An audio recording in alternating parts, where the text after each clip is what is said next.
नमस्कार साथियों, निर्माण क्लासेज अयोध्या में आपका हार्दिक स्वागत है। करंट के आप लोग वीडियोस देख रहे हैं और समझ चुके हैं कि ये चुने हुए क्वेश्चन हैं जिनके बारे में लगभग पूरी उम्मीद रहती है कि यही प्रश्न पूछे जाएंगे।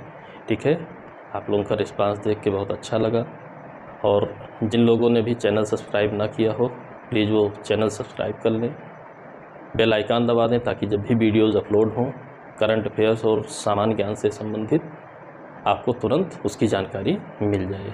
ठीक है, कोरोना काल आप देख रहे हैं समाप्त सा है और एग्ज़ामिनेशंस आपके शुरू हो रहे हैं। तमाम एग्ज़ामिनेशन शुरू हो गए हैं, होने लगे हैं और करंट की भूमिका बढ़ती हुई भी आप जान रहे हैं कि क्या कैसा करंट पूछा जाएगा। इसलिए सावधान और सचेत होकर के आप लोगों को करंट अफेयर्स मेंटेन करना है।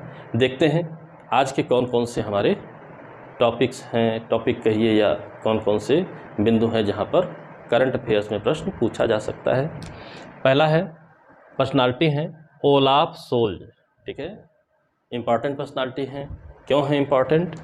ये नए चांसलर बने हैं जर्मनी के। ऐसे तो बहुत से देशों में चांसलर्स बनते रहते हैं, राष्ट्रपति जैसा पद वहाँ का होता है, लेकिन ये क्यों आपके लिए इम्पॉर्टेंट बनेंगे? क्योंकि इससे पहले एंजेला मार्केल जी 20 बार प्रश्न पूछी गई हैं, जो लगातार 16 वर्षों से यहाँ की चांसलर थीं। CDU party, Christian democratic union of Germany party की।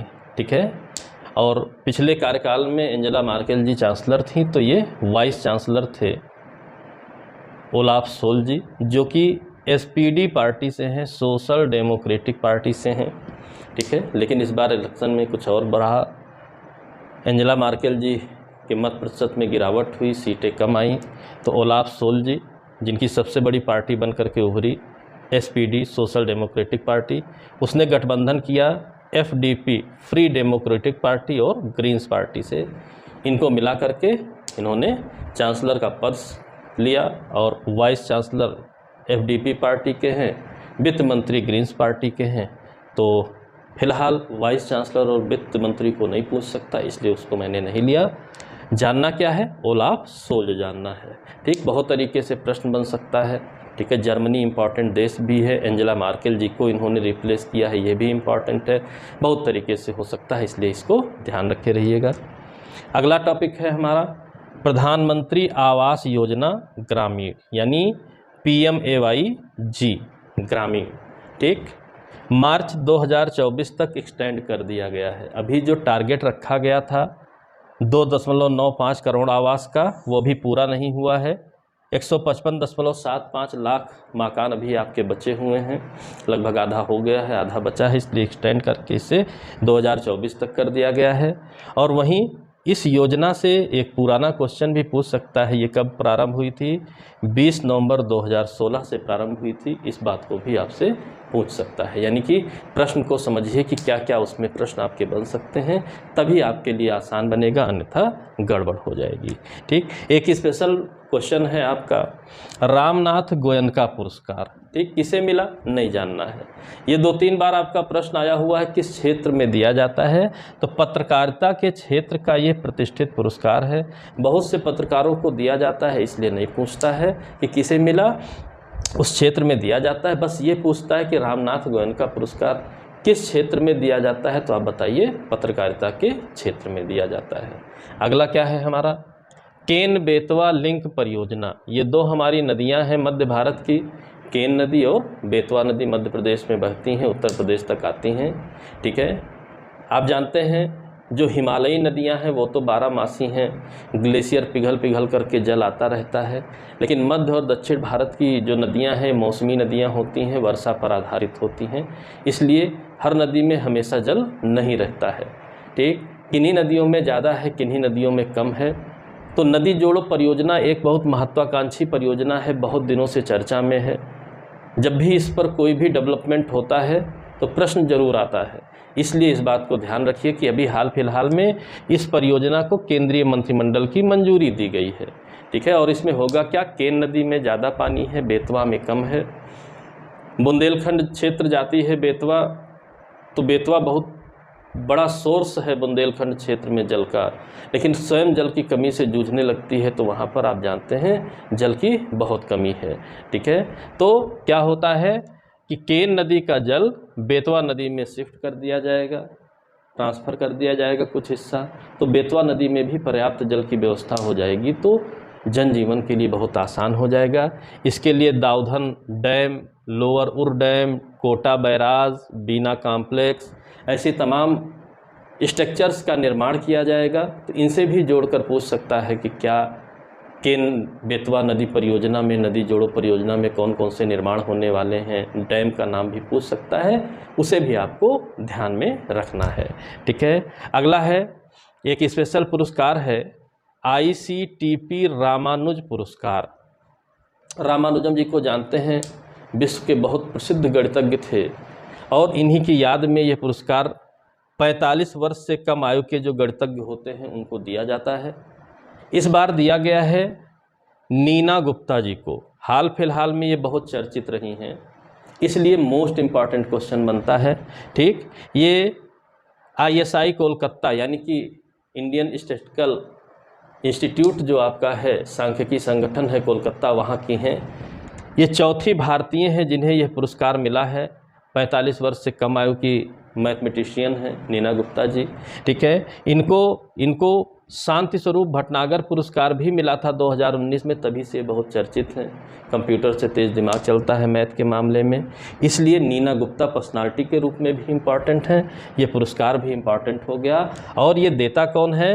अब्दुस सलाम international centre for theoretical physics, Italy की संस्था है जिसके द्वारा यह पुरस्कार दिया जाता है। यानी कि बाहर की संस्था द्वारा अगर किसी भारतीय को कोई पुरस्कार दिया जाता है तो आप जानते हैं एज यूजुअल वो इम्पॉर्टेंट हो जाता है, तो इस रूप में भी इम्पॉर्टेंट है। यानी कि किसी भी प्रश्न के इम्पॉर्टेंट होने के बहुत से कारण हैं, इसलिए आपसे पूछा जा सकता है। ठीक है, फिर मिस यूनिवर्स बहुत चर्चा रहा, मीडिया आप जानते हैं, मीडिया की चर्चा से भी प्रश्न बनते हैं, मीडिया में किस तरीके से चर्चित हैं कोई चीज़ें, उस पर भी हमें ध्यान देना चाहिए। तो इस बार मिस यूनिवर्स फिर से एक भारतीय हरनाज संधू जी हुई हैं जो कि चंडीगढ़ की हैं। ठीक है, तो चंडीगढ़ पंजाब हरियाणा की राजधानी है, ये बात जानते ही हैं। ठीक है, वहीं पर ये मॉडलिंग का इनका करियर है। ठीक है, मॉडलिंग करियर से जुड़ी हुई हैं। ठीक, ये तीसरी भारतीय हैं हरनाज सिंधु जी, और इनको इस बार मिस यूनिवर्स यानी पूरे ब्रह्मांड की सुंदरी का खिताब मिला है। इससे पहले 1994 में सुष्मिता सेन जी को मिला था, कोई पहचान की ज़रूरत नहीं, सब कुछ आप जानते हैं। 2000 में लारा दत्ता जी को मिला था, इनके बारे में भी आप जानते हैं। यानी ये तीसरी मिस यूनिवर्स बनी हैं। ठीक है, मिस वर्ल्ड भी कई भारतीय सुंदरियां हो चुकी हैं। ठीक है, जैसे प्रियंका चोपड़ा, ठीक, तमाम लोग। ठीक है, तो यह बात ध्यान रखे रहिएगा मिस यूनिवर्स के रूप में इस बार 2021 में। और यह कंपटीशन हुआ इलाइट सिटी इजराइल में है, वहाँ पर यह कंपटीशन हुआ और इनकी फर्स्ट रनर रही, यानी इन्होंने पराजित किसे किया? नादिया फिरेरा को पराजित किया। कभी कभी ऐसा भी होता है कि किसको हरा कर जीता, ठीक है, किससे बेहतर रही, तो नादिया फिरेरा नाम भी आप याद रखिए, कोई समस्या नहीं है। लेकिन हरनाज सिंधु जी मोस्ट इम्पॉर्टेंट हैं, इसलिए आप ध्यान रखे रहिएगा। अब ये इम्पॉर्टेंट हैं, आयोग जानता है कि सबको यह पता है, तो हो सकता है वो 1994 की सुष्मिता सेन पहली मिस यूनिवर्स इंडियन और 2000 की लारा दत्ता को भी पूछ सकते हैं कि कौन कौन अभी तक बना है, कौन कौन नहीं। कन्फ्यूजन नहीं होना चाहिए, यानी कि मिस यूनिवर्स मिस वर्ल्ड मिला करके भी कोड की सहायता से भी आपसे पूछा जा सकता है, आपको सचेत रहने की आवश्यकता है। यानी अभी तक 3 मिस यूनिवर्स हुई हैं भारत की, हरनाज सिंधु, सुष्मिता सेन, लारा दत्ता, और जो नाम जानते हैं जैसे कि प्रियंका चोपड़ा, ये लोग मिस वर्ल्ड रही हैं, इस बात को आपको जाने रहना है। ठीक, मिस यूनिवर्स मिस वर्ल्ड में कोई कन्फ्यूजन नहीं होना चाहिए, अदरवाइज एक गलती हो जाएगी, कोई फ़ायदा नहीं होगा। ठीक, अगला क्वेश्चन भी पुरस्कार से संबंधित है, बहुत इम्पॉर्टेंट है। ज्ञानपीठ पुरस्कार, आप जानते हैं साहित्य के क्षेत्र का सबसे प्रतिष्ठित पुरस्कार ज्ञानपीठ पुरस्कार होता है।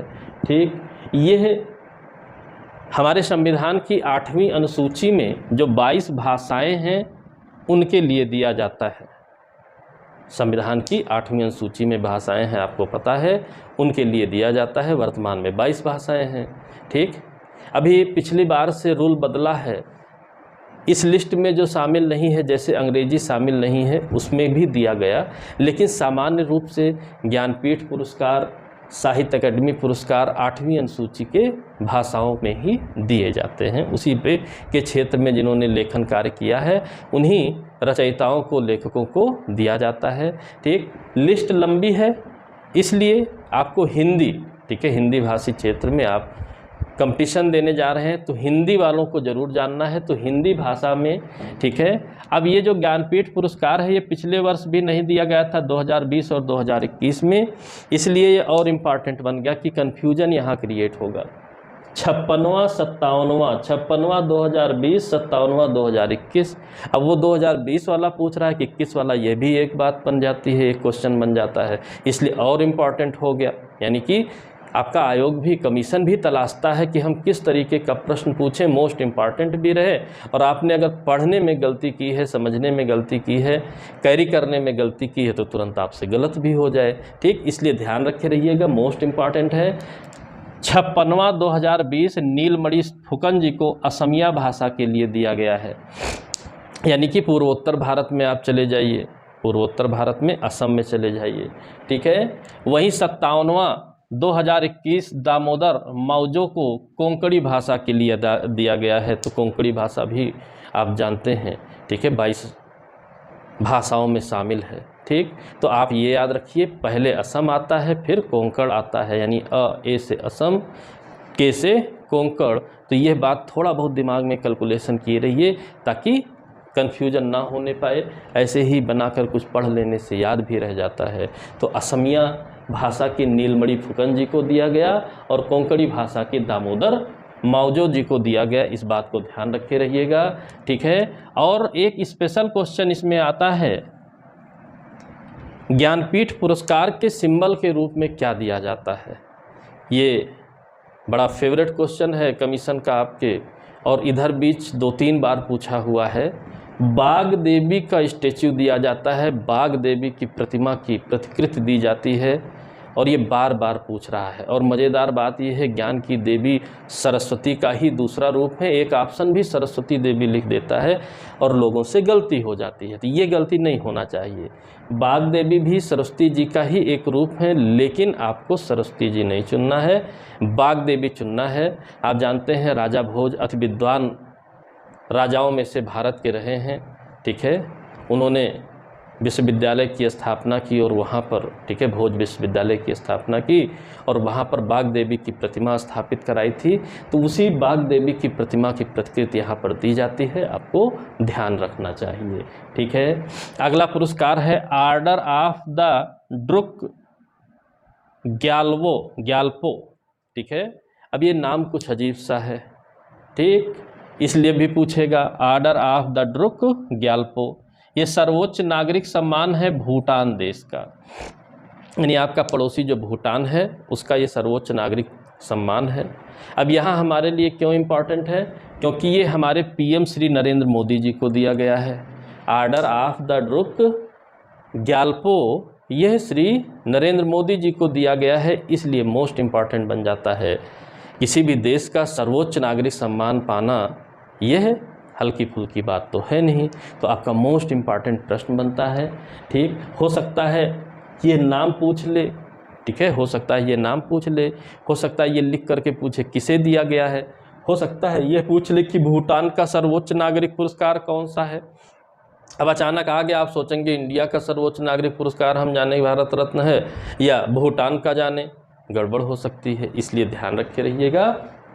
Order of the Druk Gyalpo Bhutan का सर्वोच्च नागरिक पुरस्कार है। Time person of the year, ठीक है, इसकी बड़ी इंपॉर्टेंस रही है, वैश्विक लेवल पर चर्चा होती है। टाइम मैगजीन में पर्सन ऑफ द ईयर की फ़ोटो किसकी छप रही है, इस बात की चर्चा रहती है, बहुत ज़्यादा चर्चा रहती है। इसलिए किसको दिया गया वो मुख्य पृष्ठ, ये बहुत इंपॉर्टेंट प्रश्न बनता है, लगातार आया हुआ है, ठीक है। एलन मस्क जी को दिया गया, जो कि CEO हैं स्पेस एक्स कंपनी और टेस्ला कंपनी के, ठीक। तो एलन मस्क नाम भी कोई नया नहीं है, ये खुद प्रश्न पूछे जा चुके हैं, क्योंकि स्पेस एक्स कंपनी अंतरिक्ष सेवा प्रदाता, ठीक है, सामान्य रूप से तो सरकारी कंपनियां रहती हैं, लेकिन अंतरिक्ष सेवा प्रदाता प्राइवेट कंपनी के रूप में सबसे फेमस कंपनी है स्पेस एक्स कंपनी। और टेस्ला इलेक्ट्रिक कार बना रही है, तो इलेक्ट्रिक कार जान रहे हैं एनवायरनमेंट के लिए कितना लाभप्रद है। तो उन सब योगदानों को देखते हुए एलन मस्क जी को time person of the year चुना गया है। यानी शक्तिशाली हैं तो किस रूप में, रुपए पैसे से लेकर के ऐसा कार्य करना जो देश दुनिया समाज के हित में हो, सब चीज़ का कैटेगरी देख करके दिया जाता है। तो एलन मस्क जी को याद रखे रहिएगा, कंपनियां भी याद रखे रहिएगा। स्पेस एक्स स्पेस की प्राइवेट कंपनी है ले जाने की, और टेस्ला इलेक्ट्रॉनिक कारों का निर्माण करती है, सबसे प्रमुख कंपनी है इस पृथ्वी पर, इस दुनिया में, इसलिए याद रखे रहिएगा। ठीक। फिर साहित्य अकादमी पुरस्कार भी दिए गए 2021 के, तो यहाँ भी हिंदी भाषा में याद रखना है। यहाँ तो आपने सामान्य असम और कोंकणी को मिला, यह चीज़ याद रखे, सिंगल को मिलता है, लेकिन यहाँ हिंदी भाषा में याद रखना है क्योंकि 22 भाषाओं के लिए दिया जाता है। तो साहित्य अकादमी पुरस्कार दिया गया दया प्रकाश सिन्हा को सम्राट अशोक नाटक लिखने के लिए, दया प्रकाश सिन्हा जी को सम्राट अशोक नाटक लिखने के लिए। वहीं साहित्य अकादमी युवा पुरस्कार भी दिया गया है, युवाओं को भी प्रोत्साहित किया जा रहा है। हिमांशु वाजपेयी जी हैं लखनऊ के, उनको दिया गया है, हिमांशु वाजपेयी को दिया गया है। इनकी पुस्तक बहुत इम्पॉर्टेंट नहीं है, किस्सा लखनऊ कहानी संग्रह है, यानी कि लखनऊ के कुछ किस्सा कहानी का संग्रह है, उसके लिए हिमांशु वाजपेयी जी को दिया गया।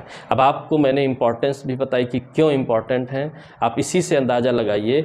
और प्रश्नों की टेंडेंसी अगर पिछली आप देख रहे हैं तो आपको अच्छे से अंदाज़ा रहेगा कि क्या पूछा जाता है, फिर वही पूछेगा, नाम बदलते रहेंगे। ठीक है, यानी कि चांसलर जर्मनी के पूछे जाएंगे, योजना पूछी जाएगी, पुरस्कार पूछे जाएंगे।